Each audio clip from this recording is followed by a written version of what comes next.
Student, आज हम exercise number 5.1 का क्वेश्चन नंबर 7 करते हैं। तो देखते हैं कि ये फंक्शन कंटिन्यूस है कि नहीं है। ठीक है, देखो यहाँ फंक्शन डिफाइन हो रखा है और आप देख रहे हो कि -3 से जब x की वैल्यू -3 या -3 के बराबर है तो फंक्शन की वैल्यू जो है mod x + 3 आ रही है। ठीक है, मैंने प्रीवियस क्लास में आपको क्या बताया था कि mod x नेगेटिव वैल्यूज, अगर x की नेगेटिव वैल्यूज हैं तो mod x कैसे डिफाइन होगा। ठीक है, और पॉजिटिव वैल्यू के लिए कैसे डिफाइन होगा। तो वही कॉन्सेप्ट हम दोबारा से देखते हैं कि हमने कहा था कि जब mod x if x is less then 0 है या फिर कोई नेगेटिव नंबर है, ठीक है, तो हमारा mod x कैसे खुलता है, -x में।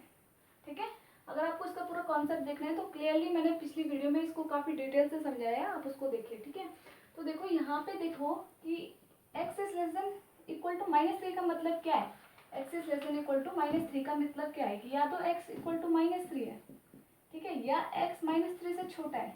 तो आप देख रहे हो चाहे वो -3 है चाहे वो -3 से छोटा है, इसका मतलब x की सारी नेगेटिव वैल्यूज हैं। तो यहाँ पे mod x कैसे खुलेगा, -x में। ठीक है, तो ये mod x प्लस 3 कैसे हो जाएगा, -x + 3। ठीक है, सेकंड मेन पॉइंट जो इस क्वेश्चन में है कि अब आपको चेक करना है कि किस पॉइंट पे ये फंक्शन डिसकंटिन्यूअस है। ठीक है, देखो आप इस कॉन्सेप्ट से मत कर लीजिएगा कि यहाँ पे -3 और 3 मेंशन है तो हम इस फंक्शन को -3 और 3 पे चेक कर लें कि कंटिन्यूअस है कि नहीं। ठीक है, आपको इसके पीछे रीजन समझना होगा। मैंने आपको फर्स्ट लेक्चर में बताया था कि कंटिन्यूटी उस पॉइंट पे चेक की जाती है जहाँ पे फंक्शन की डेफिनेशन ब्रेक हो रही हो। ठीक है, अब हम देखते हैं कहाँ पे फंक्शन की डेफिनेशन ब्रेक हो रही है। देखो, if x is less than equal to -3, function की वैल्यू ये रही -x + 3। ठीक है, जब x की वैल्यू या तो -3 है या तो -3 से छोटी है तो फंक्शन की वैल्यू -x + 3 है। लेकिन जैसे ही -3 से x बड़ा हुआ तो फंक्शन की वैल्यू -2x है। ठीक है, मतलब -3 से छोटे के लिए कुछ और है, -3 से बड़े के लिए कुछ और है। तो एक तो -3 पे फंक्शन की डेफिनेशन ब्रेक हो गई। दूसरा चेक करते हैं, देखो 3 से छोटी वैल्यूज के लिए फंक्शन की वैल्यू है -2x। ठीक है, -3 और 3 के बीच में जो नंबर है उनके लिए फंक्शन की वैल्यू है -2x, और 3 से बड़े या फिर 3 के बराबर जो नंबर है उसके लिए फंक्शन की वैल्यू 6x + 2। तो हुई ना, 3 पे भी ब्रेक हुई ना कि 3 से छोटे जो कि -3 से बड़े होंगे उन नंबर्स के लिए फंक्शन की डेफिनेशन कुछ और है, और 3 से बड़े और 3 के बराबर के लिए फंक्शन की वैल्यू कुछ और है। ठीक है, तो x = 3। ठीक है, तो अगर आप ये कॉन्सेप्ट नहीं समझोगे तो आप आगे कोई क्वेश्चन पूछा जाएगा तो उसमें कंफ्यूज हो जाओगे कि किस पॉइंट पे हमें कंटिन्यूटी चेक करनी है। ठीक है, अब देखो हम सबसे पहले यहाँ पे मैंने मेथड लिखा है कि किस तरीके से हम कंटिन्यूस फंक्शन किसी फंक्शन को कंटिन्यूस प्रूव करते हैं। तो सबसे पहले हम पहले -3 पे चेक करते हैं। तो f एट -3 वैल्यू कितनी हो जाएगी, देखो यहाँ पे यहाँ पे x की जगह -3 रखेंगे। ठीक है, तो यहाँ पे रखा -3, ठीक है, +3, तो कितना आता है 3 + 3 इज इक्वल टू कितना आया हमारा 6 है। ठीक है, अब हम इसकी लेफ्ट हैंड लिमिट चेक करते हैं। तो हम इसकी LHL चेक करते हैं। ठीक है, तो limit x tends to -3 negative. ठीक है, जिस पॉइंट पे चेक करना है x को उसकी तरफ टेंड करवाते हैं और ये हो गया fx। ठीक है, अब यहाँ पे जाएगा लिमिट h टेंड्स टू 0।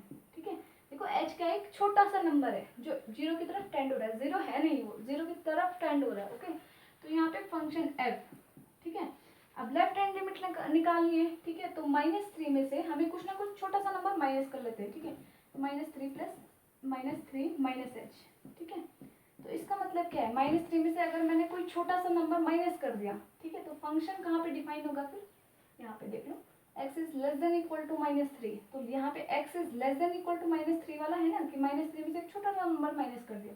तो देखो यहाँ पे अगर x है तो यहाँ पे -x + 3 है, यहाँ पे t होता तो ये -t + 3 होता। ठीक है, मतलब तो यहाँ पे x की जगह क्या है, -3 -h है, तो यहाँ पे x की जगह क्या लिखेंगे हम, -3 -h। ठीक है, तो -3 -h + 3। ठीक है, इक्वल टू कितना आ गया हमारा, यहाँ पे 6, एक मिनट, यहाँ पे लिमिट h टेंड्स टू 0, यहाँ पे जाएगा लिमिट h टेंड्स टू 0, और ये कितना हो जाएगा 3 + h + 3 इज इक्वल टू कितना आ गया 6। ठीक है, अब हम इसकी राइट हैंड लिमिट चेक करते हैं।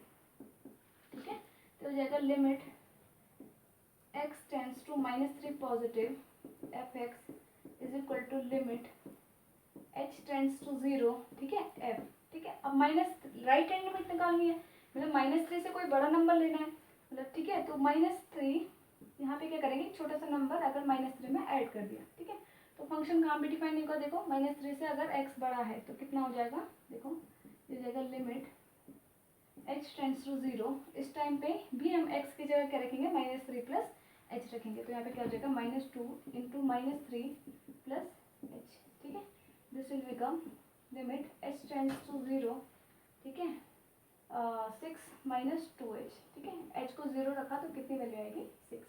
अब चेक करो क्या फंक्शन डिफाइंड एट -3 और LHL और RHL इक्वल आ रहे हैं, यस। तो यहाँ पे आ जाएगा हमारा f -3 is equal to limit x tends to a negative f -3 is equal to limit x tends to -3 positive f -3 is equal to 6, ठीक है। तो LHL equal to RHL is equal to function defined at -3, तो function is continuous at point 6, ठीक है। तो function continuous है at point -3 पे, ठीक है, ओके।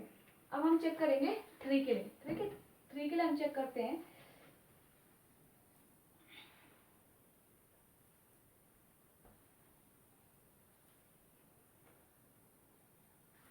ठीक है। 3 के लिए हम चेक करते हैं, तो देखो function defined at 3, function defined at 3 के लिए क्या होगा, देखो यहाँ पे ना x is greater than equal to 3, तो यहाँ पे 6 x की जगह हम 3 रख देंगे, तो 6 इंटू 3 प्लस 2 कितना हो जाता है 20, ठीक है। लेफ्ट हैंड लिमिट निकालते हैं इसकी, तो लिमिट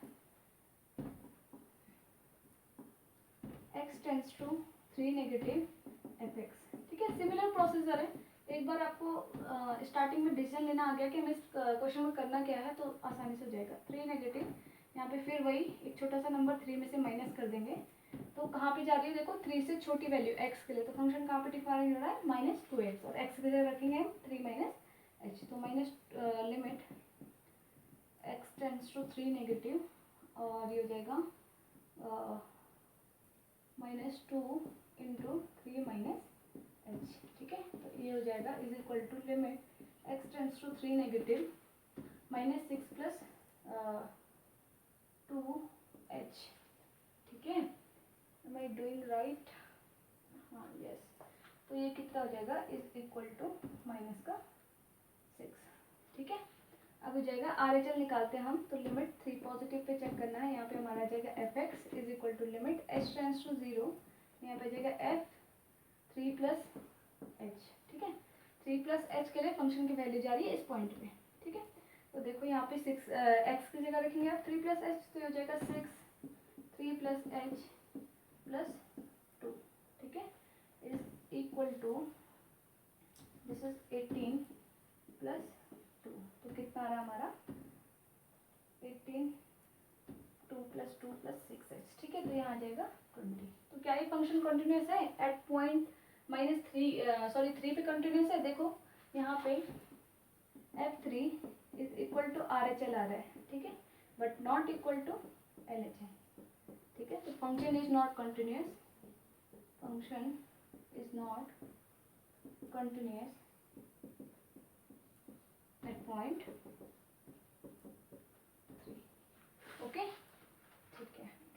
अब देखो नेक्स्ट क्वेश्चन हम करते हैं।